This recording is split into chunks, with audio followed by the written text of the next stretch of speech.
Good evening. Welcome to the Spiritual But Not Religious Show. I'm your host, George Lewis. Got a great guest lined up for you tonight. We're going to have a really good time. We're going to talk a bit about tonight about religions and kind of what's wrong with some of them and what we might do to start to get along better and make things work. And I'll be introducing my guests shortly, but before I do that, I want to talk with you a bit about the Spiritual Broadcasting Network, what we're doing here, and about the Spiritual But Not Religious Show. You know, one of the things that has been going on in religious communities is that people have been really kind of divorcing themselves, leaving the mainstream religions. What's happened is that they're not finding whatever they're looking for for spirituality. They're not finding that with their churches, and so they're leaving. Many of them have designated themselves as spiritual but not religious. And interestingly, the census in this country, the United States, shows that over 20% of the population right now call themselves spiritual but not religious.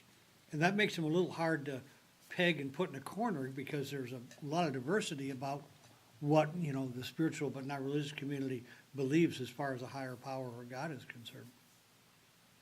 The other thing is, because of that split with the church and not going to any kind of community at all, that big 20% of the people kind of lose their voice. There's no place that really speaks to their concerns and what goes on there. So the Spiritual But Not Religious Show and the Spiritual Broadcasting Network really is working to bring those many diverse voices to you, the viewers. So, and we do that on a weekly basis. Usually, most often, we'll have a guest who's an author, certainly somebody who's on the cutting edge of consciousness transformation.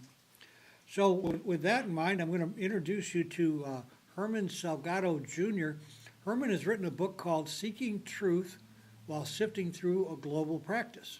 Now, we're going to find out from Herman, as soon as we get him on, exactly what that title means. So, Tom, have we got Herman on the line? Yes, we do. Hey, Herman, you able to hear me? Yes. How are you, George? Yeah, I'm great. Welcome, Herman. Glad you're here with us tonight. I just was telling the audience that you've written a book called Seeking Truth While Sifting Through Global Practice. Tell us what that means. The title. Yeah, great. Well, the title of my book, Seeking Truth While Sifting Through a Global Practice, basically sums up the message that I want to present to people. It's basically trying to seek the truth of anything, consciousness, religion, our existence, reality, by sifting through all the misinformation out there, all the disinformation out there, all the wrong information that's been inculcated in our minds for generations, for millennia, actually. And you basically have to weed through all the information and come to the right conclusion into the truth, which is laying down, unfortunately, at the very bottom. So basically, you're trying to glean the pearls of truth or wisdom that really do exist within all of these religions and get to what's real, is what I'm hearing. Yes, precisely correct.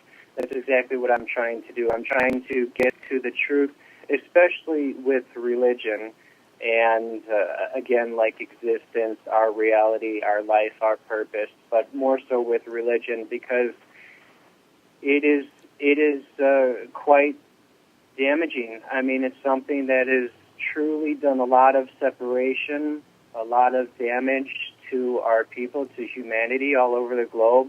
It's something that has caused the most horrendous divide amongst society in all human history, without a doubt. I mean, you see it every day. I sure hear that. Before we get too deep into that, though, I want to talk about you a little bit, Herman. I want to get a little of your background.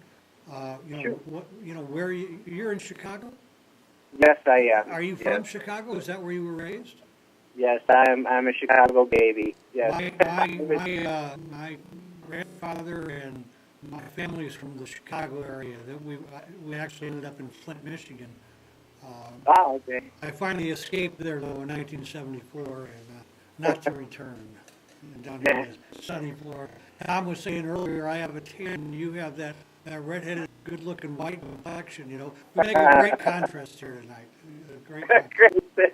Glad I could help. Absolutely. Hey, listen, tell us a little bit about your upbringing. You know, what was your family like? What kind of spiritual training did you get? Were you in a church that you felt damaged by? Well, my background is basically natural-born Chicagoan, of course, and I was born into Catholicism. Damaging, I'll say the word damaging, but that can be a little bit harsh, but right. I didn't find the right information that I was searching for. I did not find anything even in the vicinity of what I anticipated to be truth. I was born into Catholicism. I went through my communion pretty much every step up to confirmation, but I did fall short of being confirmed. I left just, I think, a couple weeks before I was confirmed, actually. I went through all the classes, CCD and all that fun stuff, and it just wasn't for me. I found that there was something missing. I found that inside of me, I just could not come to the conclusion that Catholicism and certain other religions arrive at. So I tried my take at other religions. I was Baptist for, I think, only about 2 weeks. And for a short bit of time there, I was into the New Age religions, which we call now. I looked into paganism, Druidism, Wiccanism, and the spiritual sides as well, such as dabbling into Buddhism.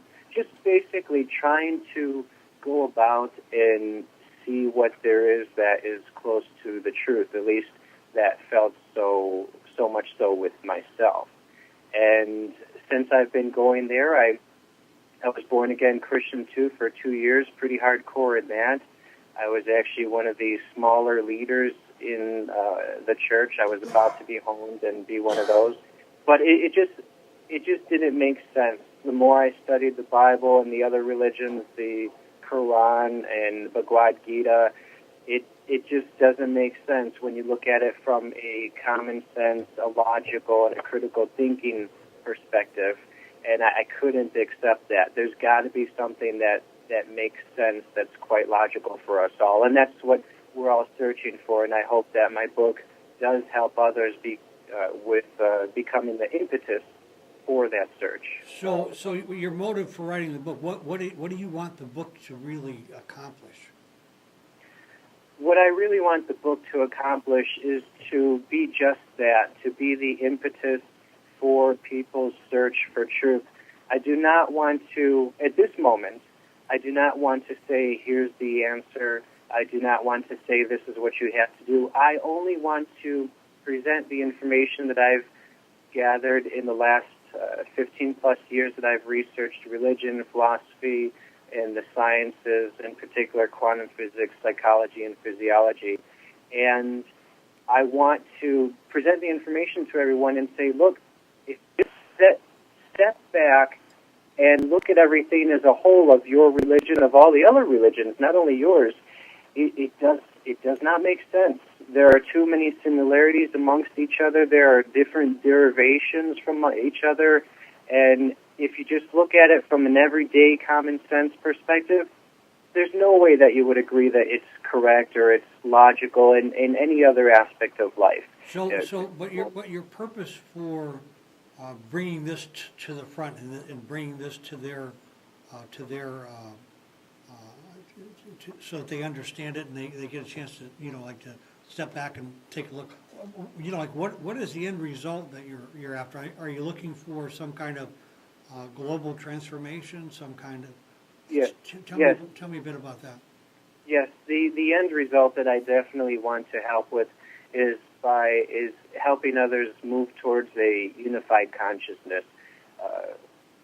Beyond a doubt, I want to make sure that I want to do whatever I can do to help myself. I'm definitely not there yet, and help others arrive at that, help humanity as a whole to move forward into the future, into a greater state of consciousness, greater illumination, a unified entity, and knock down these ridiculous walls of division, of factions, because of religion and certain beliefs. I just want to abolish it all, help to abolish it all, and present the evidence, present the information, and help move us all towards that area, as all these New Agers are doing these days. But I hope that my book, my information, goes towards the average person and makes a lot more sense. That's why I use 3 tenets in my books and all my research: common sense, logic, and critical thinking. I make sure not to come at people from a philosophical perspective or a religious perspective. That's really part of what. Listen, first of all, let me tell you that part of the reason, a big part of the reason that I'm having you on the show is that we have similar goals in mind. I want to see a consciousness transformation, and I've been at this for a long time, like working at making that happen, or at least doing my part in that. And one of the things you say, that seeking truth while sifting through a global practice addresses the God-religion issue from an angle of pure, everyday common sense. Here's the thing that I'm going to kind of play devil's advocate so that we can maybe help to convince some other people they need to take a look at what they believe. How is common sense going to work with people who are deeply in the fundamentalist sphere? You see, because what we're trying to do is use common sense in an area that doesn't come from common sense at all. I understand. Yes, and that's the tricky part. For those that are quite adamant, and as you said, they're not coming from an angle of common sense because their beliefs are so inculcated into their minds for their families and their elders. I'm not going to win everybody over, that's for sure. Definitely not the religious fanatics or the very devout religious, if you want to call them. But I do want to present the evidence and hopefully one day just kind of give a little push and plant the seed in their mind that, okay, this doesn't really make sense from a logic perspective, from common sense, from critical thinking. So they won't turn in that day, that's for sure. They won't turn based on my book immediately, I'm sure of that. But at least I'm hoping to provide a push, again, an impetus that will become a seed for future growth. Like for myself, when I was in the born-again Christian religion, something wasn't right. And the more I tried to get into it, I was pretty hardcore. The more I tried to get into it, the more I saw that it does not make sense. It took me a while to believe that because I didn't want to believe it because of fear. I was like, well, if I believe this, then my whole belief system comes crumbling down. And a lot of people will feel that, naturally so. I completely understand. But I'm hoping that for those people that you just asked about, I at least give a push and say, hey, in my book, I can come at it from a different angle. I open it up with plagiarism and examples of plagiarism. I bombard the reader with plagiarism, the definition, examples, legal examples, everyday common sense examples. And then I turn the page, and then I say, okay, now that you agreed with me on this, what about religion? Right. So in other words, you're leading them through kind of a sales funnel, really. Well, we're trying to get them thinking differently, and you're just kind of stepping through a process to do that. And the reason why is not any. The only reason why is because if you go to anyone who's quite religious, not even devout, but quite religious, as soon as you speak to them about religion, and I've experienced this for many years, the walls come up immediately. They won't listen to certain things. They won't listen to, as you touched upon earlier, common sense or evidence, factual information, whatever you want to call it. because they're ingrained in it and they don't want to have their belief system be totally uprooted. And I completely understand that.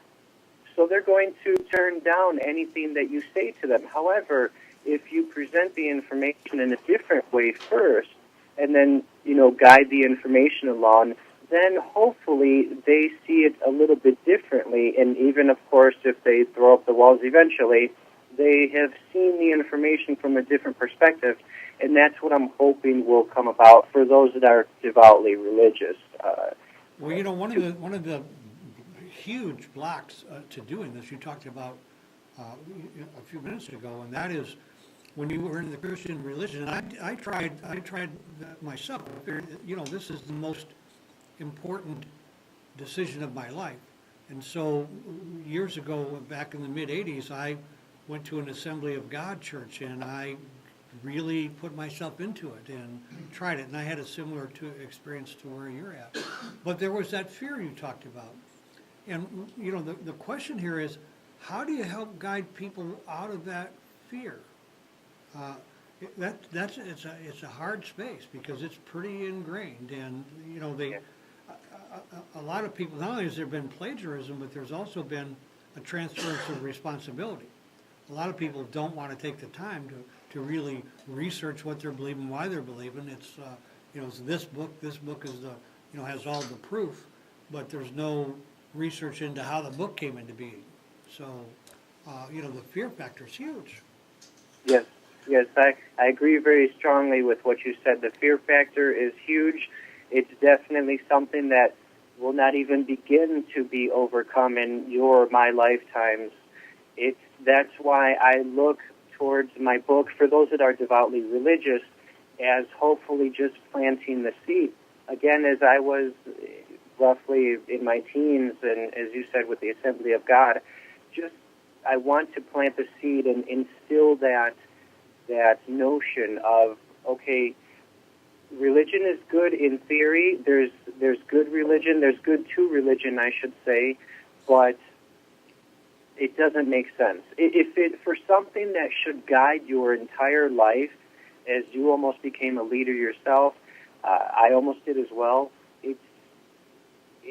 Something's not right. It's not there, and it's creating all these problems. I mean, all these borders, all these divisions, all these fights, wars, muggings, killings, of course. I mean, every day, almost literally every day that you turn on the television on some world news channel, you hear something about some religious uprising or someone getting hurt, literally almost every day. And there's something wrong with that. There's something wrong with a concept that's supposed to unify people, yet has thousands of different umbrellas of different divisions, and it has created the most tension, the most hatred, the most violence than anything in the entire history of human. One of the things you just said that I think is really important is that for organizations that are supposed to unify, I'm not sure they see it that way. I'm not, many of these religions don't, that idea isn't even in their mind. They're going to unify. It's like it is that we are different because we are right. Right. And when I said unify, I meant not unify religions. I meant unify everyone within that one religion, which is precisely what. I'm with you. Right. Okay. Yeah. Let's kind of here's my take on religions, and so just take Christianity for instance. Sure. Christianity, if it were really based on and dealt with and worked at as far as Jesus taught, it would be a whole different world from Yeah. what it's been hijacked without question. But but even so, with all of that, the Christian religion does a heck of a lot of good in the world. But at the same time, there's that other dark side that just does a heck of a lot of darkness. But isn't that kind of the human condition also? That Yeah. just across the board, it's just like part of the human condition. We have both that light and that darkness in us, and it depends on what side is dominant. Right. Yes, I would agree with you. That's definitely part of the human condition, and that's one argument that I've heard many times in my years of research that, oh, well, religion isn't flawed, man is flawed. And while that's true, you know what, let's forget about the fact that man is flawed, and that's absolutely true. The religions themselves, Christianity, Islam, all these different sects that are around us here, they promote a sense of individuality. They promote a sense of I'm correct. You know, as my friends say, holier than thou. My friends who are Catholic, they promote that sense of, well, I'm going to heaven. I don't know about these other people who are Muslims. And a lot of people actually say definitely not the Muslims, the Christians, and vice versa. The Muslims say definitely not anyone who's an infidel, which means, of course, anyone who's not Muslim. And yes, the religion as a whole, typically on paper, is positive. There is a lot of stuff that's come about from religion that is good. That's not a question whatsoever. But if you look at it, it is creating such a division. As you said, it was hijacked Christianity, without a doubt, if you research it. And it is this force that is creating so many divisions, so many borders, regional borders, city borders, country borders, and mental borders as well, obviously, that's doing more harm. And if you just take that, just for a moment, uproot religion. Take every single religion that exists today and uproot it. Get it out of your mind. Now we're left with just humanity, just our natural law that's within us, just our sense of wanting to help each other, which we can see every single time there's any global catastrophe whatsoever. 9/11, the earthquakes of Chile, of Haiti, the tsunami, I believe, was in 2001. Anytime there's a global catastrophe, you see an an uproar of human love and devotion for each other. And that's what we would be left with if we uprooted.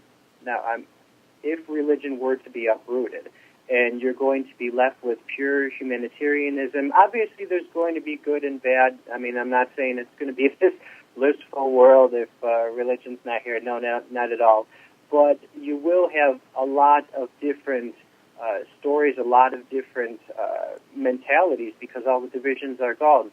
It's like, the perfect example is, I like to use when Jesus was defending the adulteress.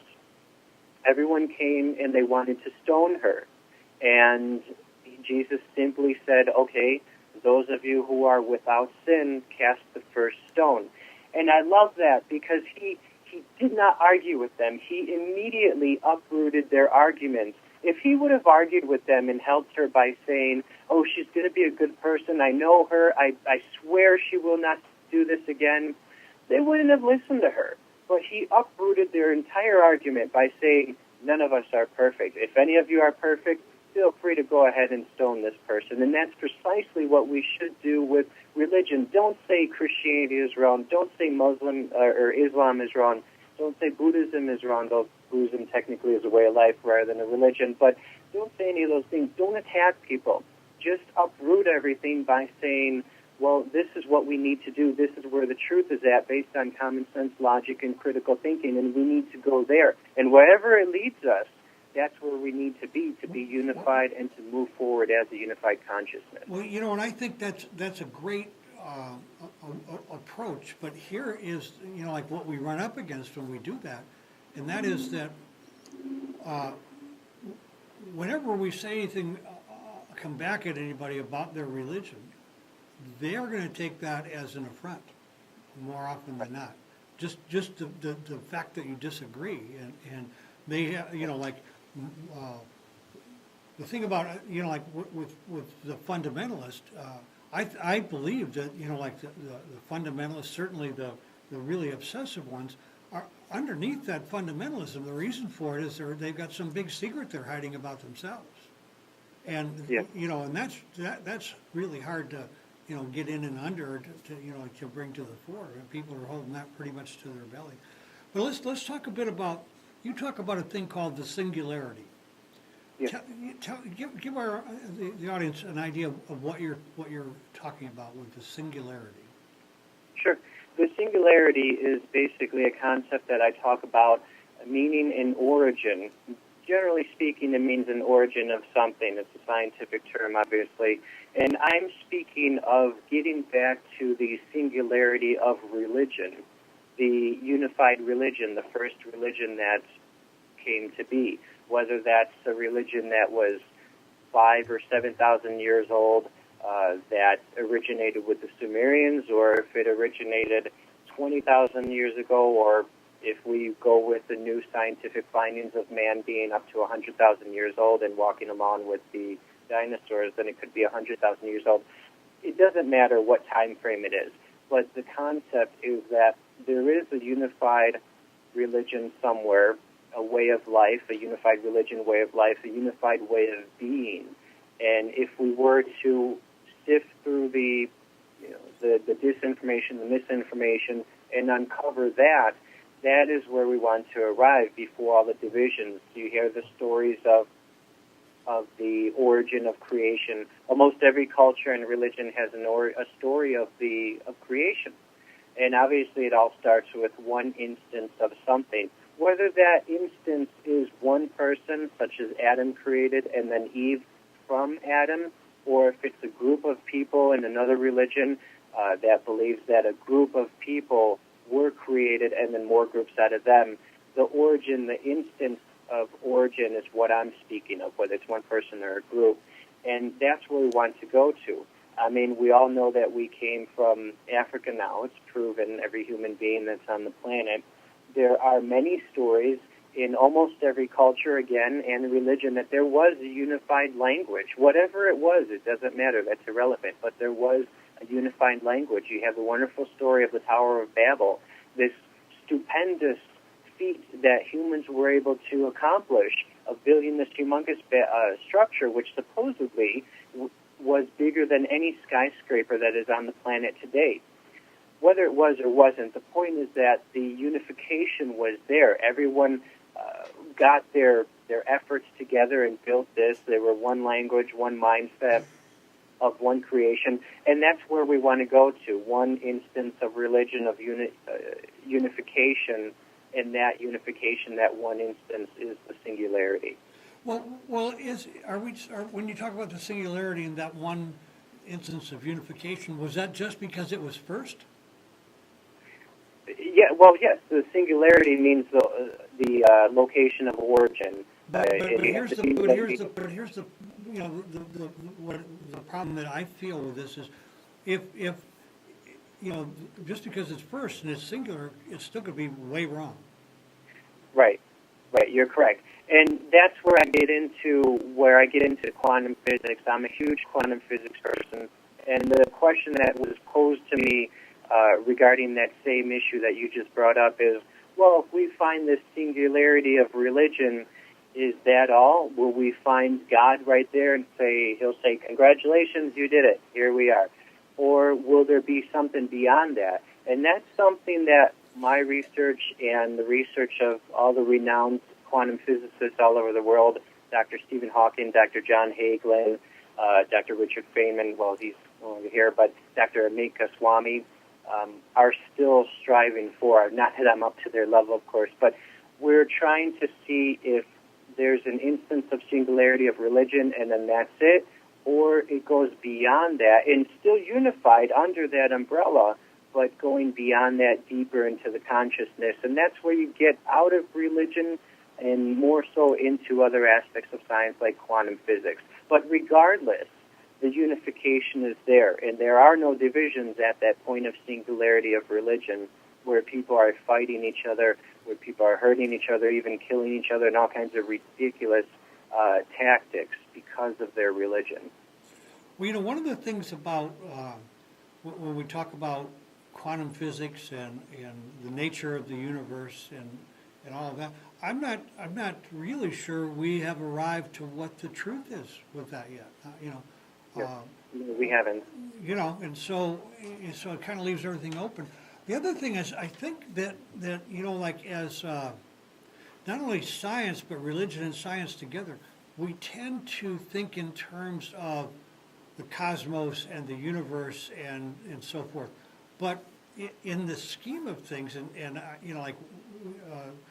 one of the things that really is being proven is that's a really small thing when you get into the idea of dimensions and how many dimensions there are. And you know, I think our tendency is to think so small, you know, so to try and solve, you know, like an issue that's a problem with a problem issue, kind of like puts us in, you know, like you talk about the New Agers using quantum physics. It's a problem because and it does create problems. In the first place, when you look at Newtonian physics versus quantum physics, they're two separate laws, and neither seem to work in either space.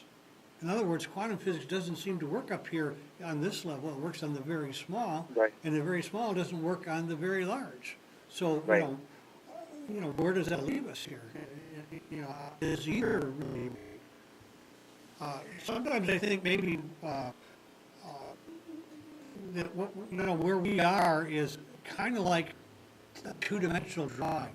You know, you try to explain to a two-dimensional drawing what shadows are, and it's impossible to see. And, Yes. and I think we're kind of caught in some of that space too. And you know, like more anything I've kind of come to at this point. I guess I bumped my head enough in all this stuff that I've come to is just trying to find some way where we can. What was the fellow out there in L.A.? Can't we just get along? You know? Oh, yeah. I've heard that before. Yeah. Yeah, and you know, and I'm not sure. Do you consider yourself to be a mystic? I would say I consider myself extremely ridiculously scientific. And when you dive into quantum physics, it without a doubt dives into mysticism, but from a scientific aspect, yes. Right. So, Gnosticism. Are you into Gnosticism at all? You talk about Carl Jung, Dr. Carl Jung. He was very much a Gnostic. You know. Yes, I know. Yeah, Yes. he even wrote a Gnostic tract. He had a Yes. a black market codice from the Nag Hammadi scroll find. He was really a Gnostic. Of course, he was pretty to admit that because you know he gets talking about being a mystic, and his whole practice probably would have fell apart. You know. Of course, yes. That's why he wrote it under a different name, of course. And then right before he was, as he was dying, he basically came out with everything and showed who he was and everything. But yes, I believe that in regards to him, I believe that no, we're definitely not there. I don't think that we'll ever be there at the moment of truth, at the end of illumination. I really doubt it, and I hope not, because if we ever arrive there, it would be quite boring. It would be like, okay, what else do we do now? What's next, but, huh? Yeah, exactly. What else is on TV? But the point is that we can arrive there as a divided front, as a divided society. I mean, we've accomplished so many different things as a society that's divided, a global society. I mean, we've gone to the moon, we've invented cars, we've invented technology, the internet, we cure all kinds of illnesses and everything. We've accomplished amazing feats. But with that said, just imagine what else we could do if we all were unified under an umbrella of whatever you want to call it, consciousness or religion, whatever it is. You know what Ronald Reagan's solution to that was in order to unify us, get us all on the same page? He said probably we're going to have to be attacked by aliens. Yeah, I've heard that before as well. Yeah, and I think that's a really valid point.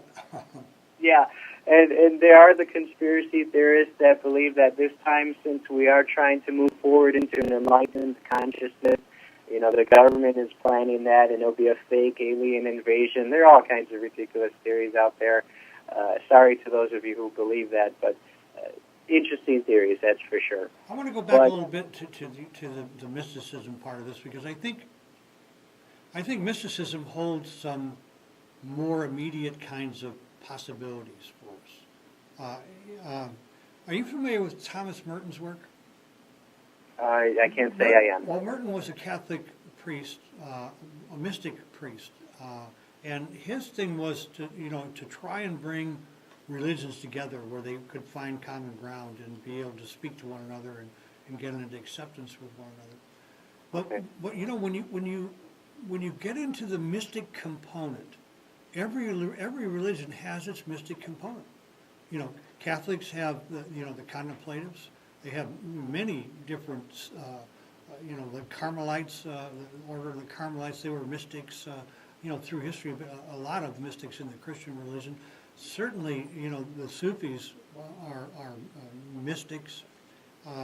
So, and you know, once you get into that realm, there's a greater acceptance of, you know, coming from the Sufism to the Catholic mysticism than there is between, you know, that you know, like that real button heads that there is between, you know, Islam and or you know, the Muslim religion and Christianity. So, you know, I think there's a if we could somehow or other get closer to that, we might have a chance of. You know what? I don't think we're going to get rid of diversity. Do you? Well, maybe one day in the far future, but if you're speaking religious diversity, it's going to take quite some time. Absolutely. Well, you know, the other thing is that what I find is that, gosh, we're all at different levels spiritually, and we are, you know, we're only capable of handling some, you know, like some basic stuff, and you know, some people are capable of the deeper religious things, and you know, that's just kind of, you know, when you look at that differential between people, it's not just there in religion, it's there in everything. You know, just in the social atmosphere, it's there in everything. Yeah, and from, you know, from where I sit these days, I'm more at a place where I'd like to see us get, and I think you are too, where we're not killing each other, where we're not sending our young men off to battle really what's age-old religious war. I mean, we're in an age-old religious war now that they're afraid to call a religious war, but it is. It's the same crap that was going on back in the Crusades. Yes, absolutely. Absolutely. That's just why I wanted to put something out there to help unify the division and lift the veil of the walls of religion. Well, I like your viewpoint. I like having a different way to look at things, and any way that we can kind of break each other open and get us to where we're not so into contempt prior to investigation. You know, the better chance we have that we might come up with some kind of a society that really is in a love place, like you talked earlier, than in that dark place of fear, anger, resentment, and hate. Yes. Which is just it's a horrible place. So let's talk a little bit about you know, how you were affected by some of the luminaries of in history and how you were influenced by them. You want to share some of that with us? Of course. The luminaries that have really influenced me in history are the ones such as all those that help you to think in a different manner. I am fascinated with Dr. Stephen Hawking. He's my favorite by far. Dr. John Hagelin, another world-renowned quantum physicist. Abraham Lincoln. Dr. Michael Bernard Beckwith is basically a motivational speaker, kind of a spiritual person as well. And my luminaries have been people who have said to think outside the box, to think and solve a problem in a different manner. Step back and see what your problem is, whether it's personal, professional, or amongst society, and try to solve it in a different manner, because the ways that it has come about, you can't solve something by using the ways that that problem has come about. You have to think differently for it to be an effective tool and for it to be a long-term solution. So it's really been those that have said, okay, you know, stand aside, think about things a little bit differently, and move on from there. So then that has helped me think, okay, well, about religion, it doesn't make sense this way. It helps me with my personal life. Well, with my character being this way, I could be a little bit better, you know, if I do this. with problems in professional life. Well, I could do things a little bit better this way. It's really helped to inculcate in my mind a different way of solving problems, and that's really helped me to arrive at the point that I've arrived at. Again, I'm definitely not complete by any means whatsoever. I have a long way to go still. But I think we all do. I think we're all in the same boat, actually. Yes, definitely. But it's at least helped me arrive at this point where I did stand back and I did look at the different sects in Christianity and paganism and Buddhism, Hinduism and all that stuff, and just say, it sounds good, it's just not all quite there. And actually, the different religions that I've looked into and the different ways of life, with regards to what you said earlier about mysticism, a lot of them seem to make sense. I'm not saying all of them. I'm not saying not all of them. I'm just saying a lot of them seem to make sense. I keep that neutralism. A lot of them seem to make sense from the aspect of mysticism. And the beautiful thing about quantum physics is that it is now proving those things to us. I mean, shamans, yogis, all these different people have known these things for millennia. Without question. Yes, they've been telling us these things. The only thing different right now is that we have the scientific tools to actually test them and say, oops, you were right. I'm sorry. We were the fools, not you people who live in the mountains or don't have many, connections or whatever you want to say.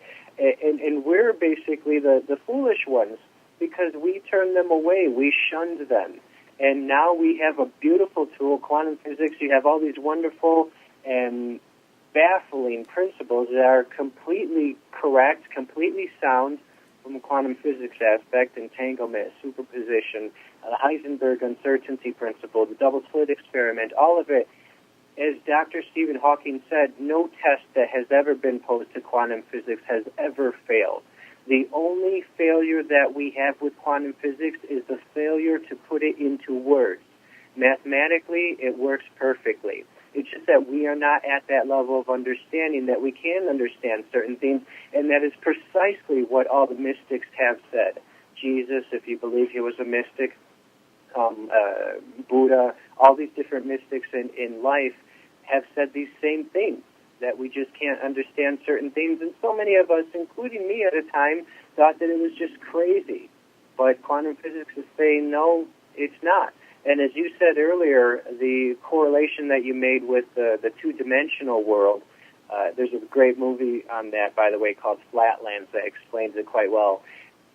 That's precisely where we are in terms of quantum physics. I mean, we're much lower than that, but we just can't comprehend certain things because it is so baffling. It just doesn't make sense.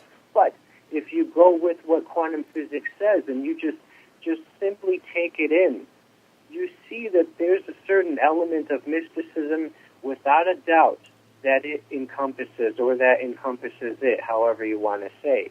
And that is what's going to help us move forward. But until we move forward, until we break down the walls of religion, we can move forward to a certain extent, but never at the same pace as if we were all unified under a singular consciousness, whatever you want to call it, a singularity or religion, whatever. Without unification, we are stagnant to a certain degree by far compared to the efforts that we produce when we are divided. Well, let's go back and talk a little bit about quantum physics. And you used 4 or 5 words that I think maybe you can expound on for our audience's sake.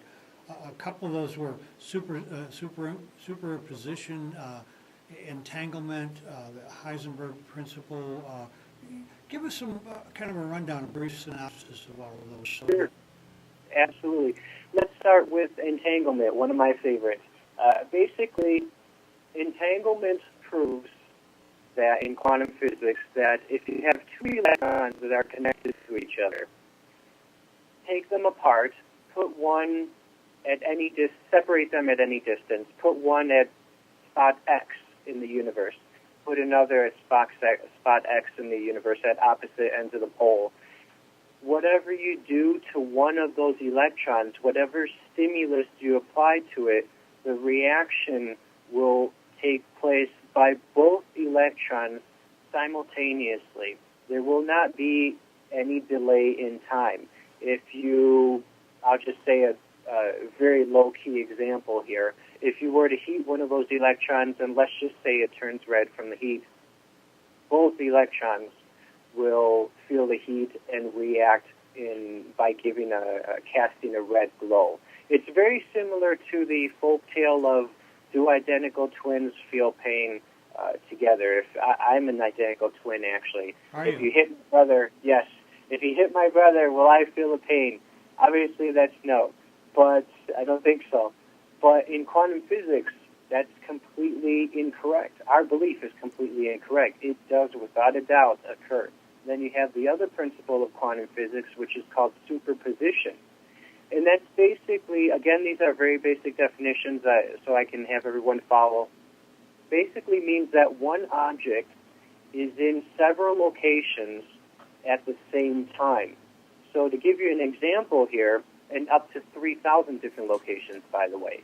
So a very basic example is, let's say you have an empty room.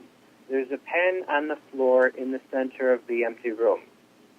That pen is also in the top left corner.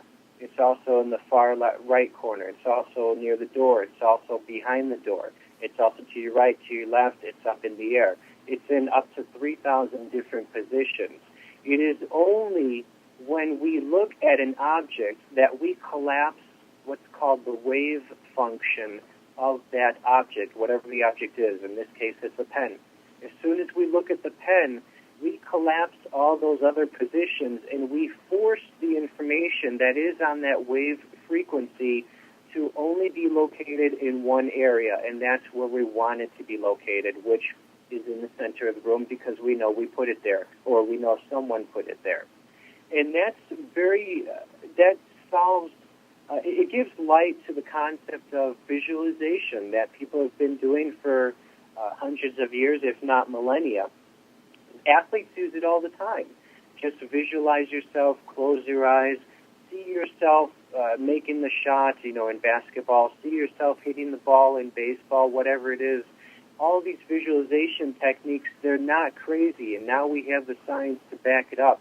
It is through quantum physics that we understand we are creating our world. We are creating our life. If you're constantly thinking of debt, bills, you're going to get more and more. Even though you don't want that, you're not creating the opposite of what you need to create, which is prosperity or wealth, whatever word you want to use. Do not use the word debt. Do not envision debt or misery, because you will get those things. And quantum physics proves those things very beautifully, very eloquently via mathematics. So my question, I hear what you're saying, and I agree with you. But here's the thing: how does that fit with religion? How do you see that as being? What part does it play in this understanding of religion? Like to get a broader, bigger, better understanding of religion. Right, I understand. Well, the part that quantum physics plays with discovering the truth or religion, as you said, if you study quantum physics, and it's going to sound baffling to anyone who doesn't have a foundation in it, but if you do study them, you will see that there is proven techniques on what I was just saying with creating your own world, creating your own life. All of us as a unified consciousness, though we are divided, we are creating this world. We are creating our life. Mostly, unfortunately, it is negative, our life and the life that we cast about. It tends to be negative because we don't understand it. But if you were to research quantum physics, you'll understand that the more that we think, thoughts are vibrations, thoughts are frequencies. Those are sound scientific things that have powerful reactions, causes and effects.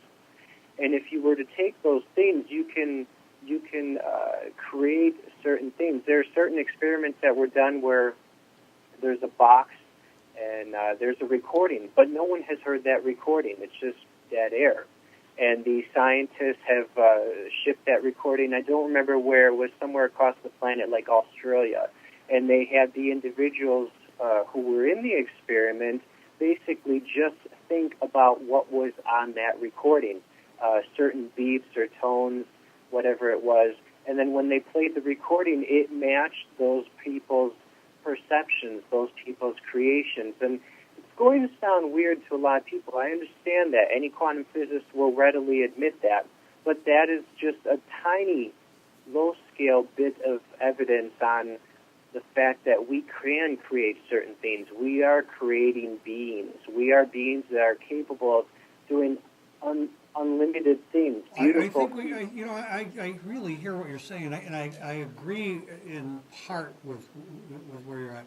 We are co-creators. I think we do create our own reality. However, how about the part the role that DNA plays? How about the role that spiritual viruses that have come down through our family lineage plays? How about the role of those blocks, the beliefs that we hold, we don't even know that we hold, Right. that block us from really being able to create what it is we want to create. How do we deal with those blocks? Because we can affirm things until hell freezes over, and some things we can make happen, and some things we just won't be able to because there's just this block there. How do you account for that? What do you is that religion's place to begin to get that? Is that science's place? How do we reconcile those two things? Well, as with anything, with any problem, there are multiple solutions.